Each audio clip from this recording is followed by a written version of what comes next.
오늘 한 날도 또 이 한 주도 열심히 살다가 주님 앞에 금요기도회로 모인 사랑하는 성도님들을 주님의 이름으로 환영하고 축복합니다.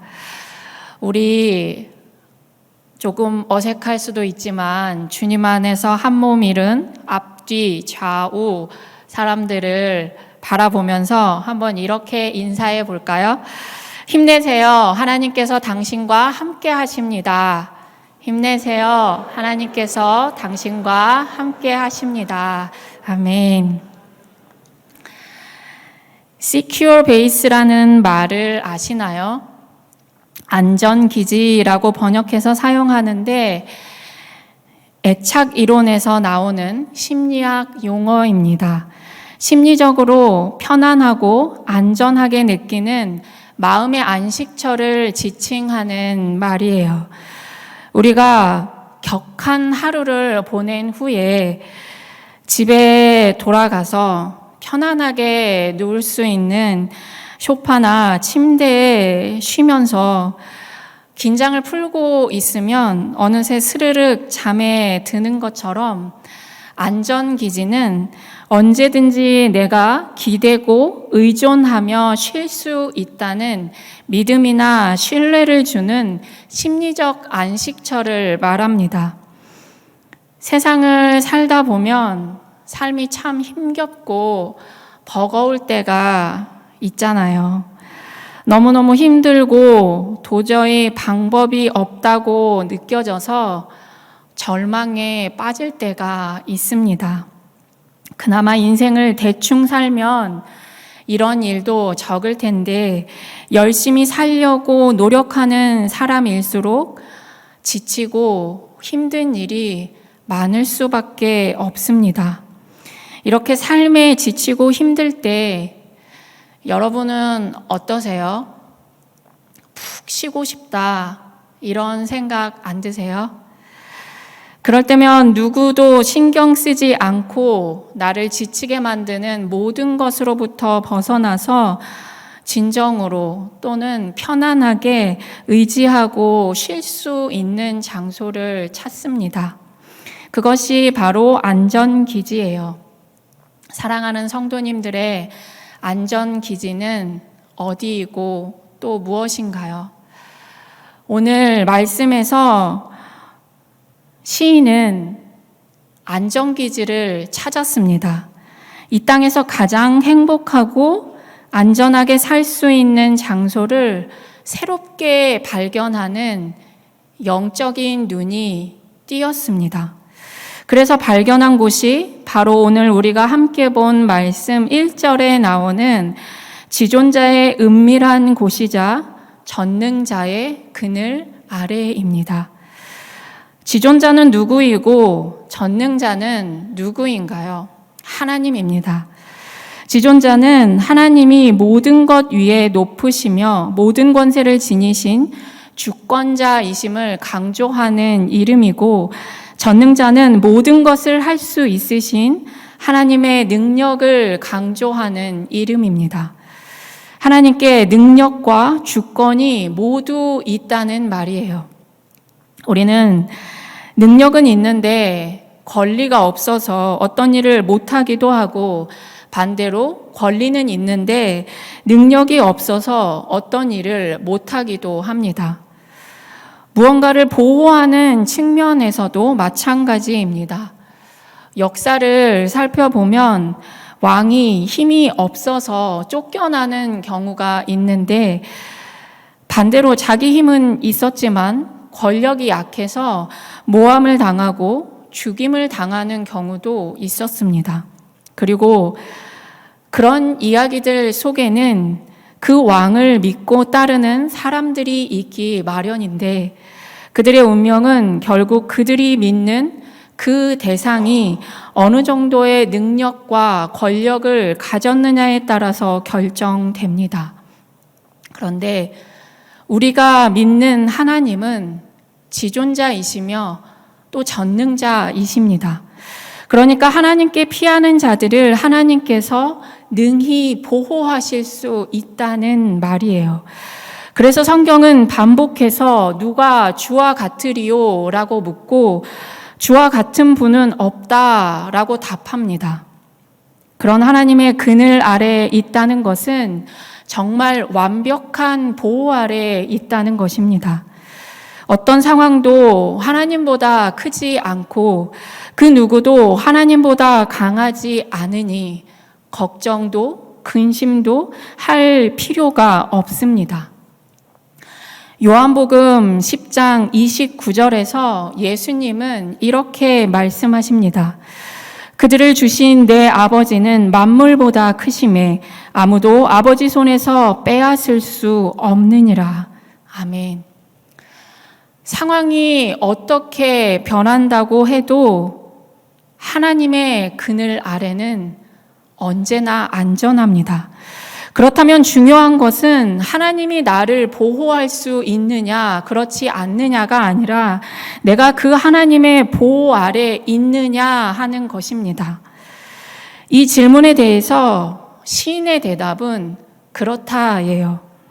시인은 자신이 인생의 몹시 어려운 상황, 난관, 재앙, 적들의 침입과 같이 목숨이 경각에 달려있는 상황, 그 어려운 시기를 지나면서 이 상황을 이기는 힘은 하나님 안에서 내가 사는 것이구나 깨닫고 감격하여서 지존하시고 전능하신 하나님을 노래합니다. 그리고 그런 상황 가운데서 하나님의 보호하심을 경험한 것을 이렇게 고백합니다. 하나님은 나의 피난처요, 나의 요새요, 내가 의뢰하는 하나님이라. 내가 의지하는 하나님이 아니라 의뢰하는, 의지하고 신뢰하는 하나님이라고 말합니다.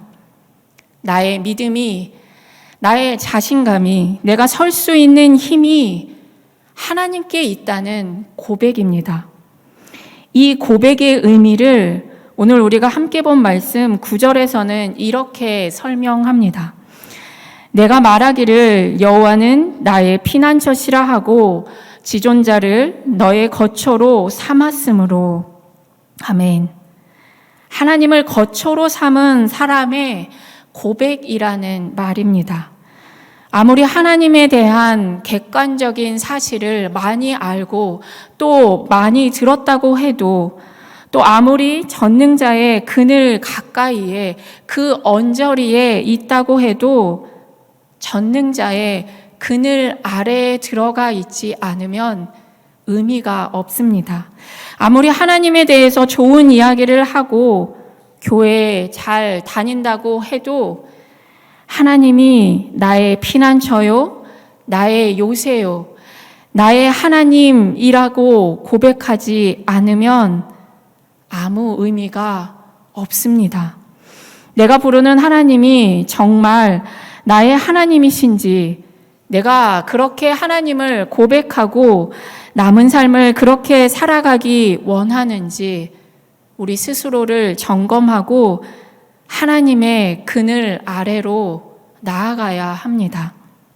머리로만 아는 하나님이 아니라 시인처럼 우리의 삶을 통해서 경험한 하나님을 고백하고 노래하는 삶을 사는 우리 모두가 되기를 주님의 이름으로 축원합니다. 그래서 지존자의 은밀한 곳에 거주하는 자, 하나님을 거처로 삼은 자에게 주시는 복을 누리며 사는 삶 되기를 축복합니다. 사랑하는 성도 여러분, 삶이 참 녹록지 않죠. 삶에 부대끼고 또 버거워하고 힘겨워하는 소리가 참 많이 들리는 시대를 우리는 살아가고 있는 것 같습니다. 어쩌면 우리 중에 누군가는 매우 어려운 상황을 매일같이 경험하고 있을지도 모릅니다. 이때 우리가 찾아야 하는 것이 바로 지존자의 은밀한 곳입니다. 그곳에서 잠시 머물다가 떠나는 것이 아니라 그곳을 거처로 삼는 거예요. 그렇다고 지존자의 은밀한 곳에 거하는 것이 영적으로 풀어진 삶을 의미하는 것은 아닙니다. 영적으로 하나님을 더욱 선명하게 고백하는 삶을 말합니다. 그 선명한 고백이 오늘 시편에서는 하나님께서 나의 피난처가 되신다라고 말합니다. 사실 오늘 시편이 노래하고 있는 하나님의 보호를 대표적으로 표현하는 것도 피난처라고 할 수 있습니다. 이 피난처를 4절 말씀에 보면 날개 아래라고 표현하는데, 날개는 피난처이신 하나님의 강력함과 세밀함이 동시에 나타나는 모습입니다. 어미새가 위험을 감지하면 아기 새를 자기의 날개 아래로 모으고 또 덮듯이 하나님께서 그 날개로 우리를 모으시고 덮으시고 그 깃으로 우리를 안위해 주신다는 말입니다.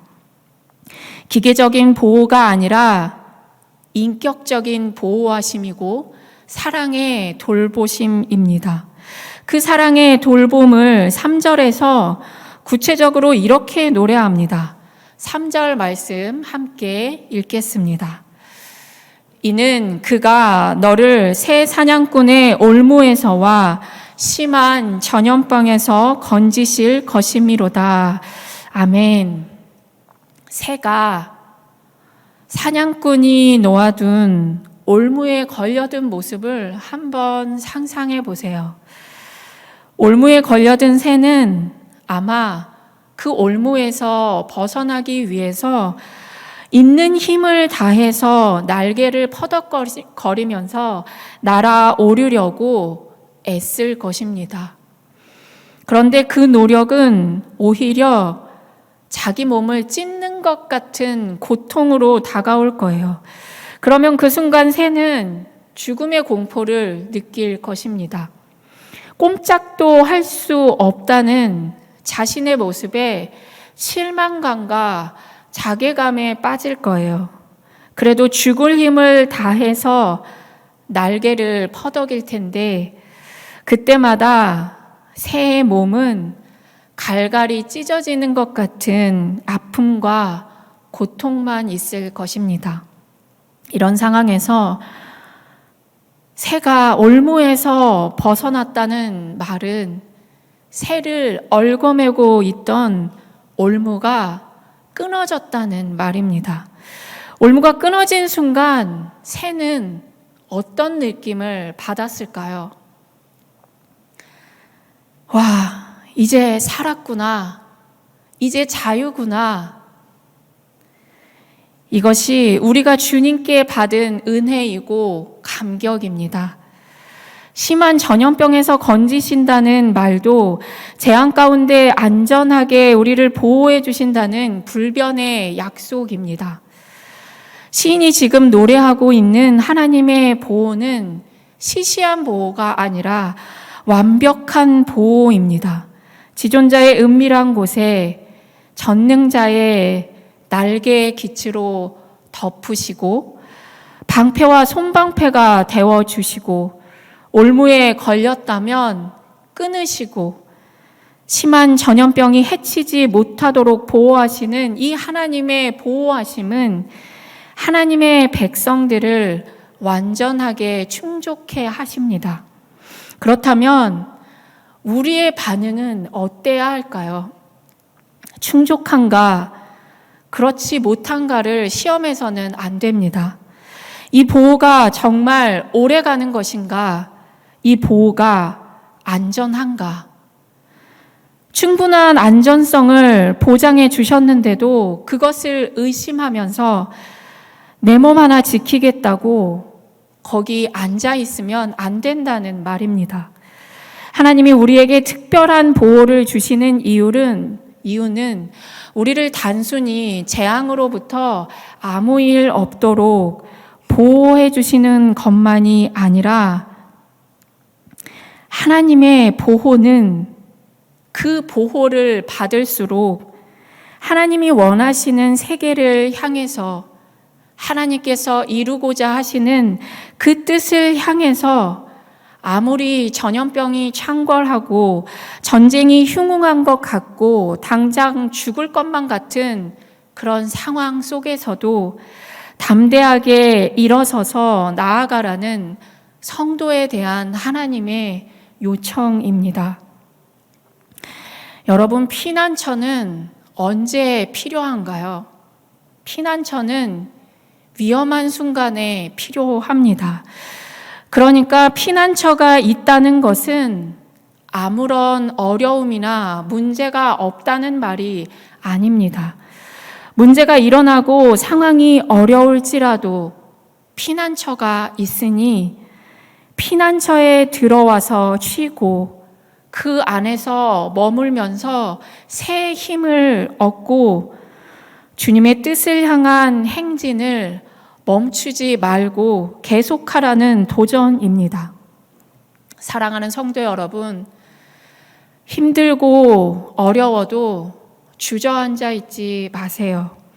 내가 무엇을 할 수 있는 능력이 상실된 것 같다고 느껴질 때 피난처가 있음을 기억하십시오.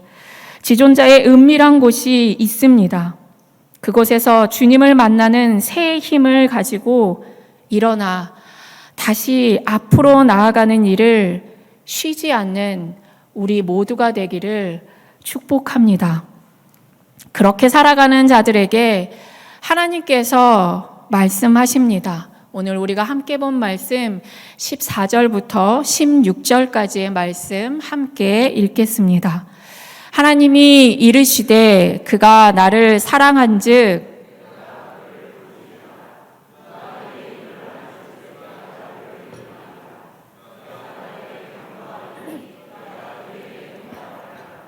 그들이 환난 당할 때에 내가 그와 함께하여 그를 건지고 영화롭게 하리라.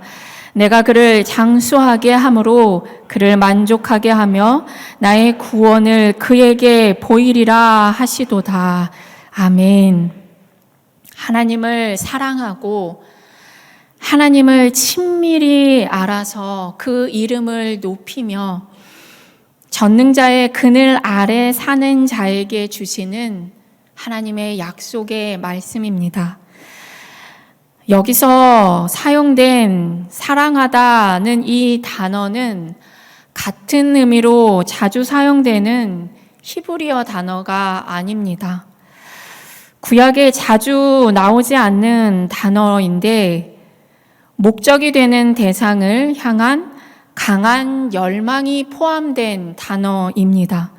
우리말로 번역한다면 연연하다가 적절한 말일 것입니다. 하나님을 열렬하게 연연하고 또 하나님을 향한 뜨거운 열정이 있고 하나님의 이름을 아는 자를 하나님께서 높여주신다는 약속입니다. 그런데 이렇게 사는 자들에게는 어떠한 어려움과 고난도 없을까요? 만약 이렇게 사는데 역경이 닥쳐온다면 하나님이 그를 보호하시지 않는다는 의미일까요? 우리는 고난과 역경이 찾아올 때 우리 자신을 쉽게 그 상황의 피해자로 만듭니다. 그럴 때 약속의 말씀이 격려가 아니라 오히려 우리 마음에 더 화를 북돋우고 결국 이렇게 되는 거면 이런 약속들이 무슨 소용이 있냐고 하나님을 원망하기도 합니다. 이 약속의 말씀이 진짜라면 하나님 이렇게 하셔야 합니다. 생각하면서 피해자로 권리를 주장하듯이 하나님께 말하기도 합니다. 이것은 하나님을 신뢰하는 것이 아니라 하나님을 시험하는 것입니다. 전능자의 그늘 아래 산다는 것은 모든 것이 무너졌어도 하나님으로 인해 평안할 수 있는 것. 오히려 그런 상황에서도 여전히 지존자이시며 전능하신 하나님을 믿는 것입니다. 결국 전능자의 그늘 아래 산다는 것은 여전히 우리 앞에 고난과 역경이 있다고 해도 그런 상황을 살아가는 우리의 태도의 문제입니다. 내가 신실함에도 불구하고 고난을 겪는다 해도 그것이 신실하지 않을 이유는 되지 않습니다. 오히려 어려운 상황 가운데 있다 해도 계속해서 하나님의 약속을 신뢰하고 신실하게 믿음을 지켜가야 합니다. 그렇게 계속해서 전능자의 그늘 아래에 사는 자가 오늘 시편 내 시인처럼 하나님을 고백할 수 있는 것입니다. 우리 모두가 모든 상황 속에서 사신 하나님을 고백하는 삶을 살기를 소망합니다. 그렇게 살아갈 때 그 삶을 하나님께서 보호하시고 구원의 기쁨을 누리게 할 것입니다. 어떤 상황 속에서도 내 피난처가 있구나, 지존자의 은밀한 곳이 준비되어 있구나 깨닫고 전능자의 그늘 아래 사는 복과 약속을 누리는 우리 모두가 되기를 주님의 이름으로 축원합니다.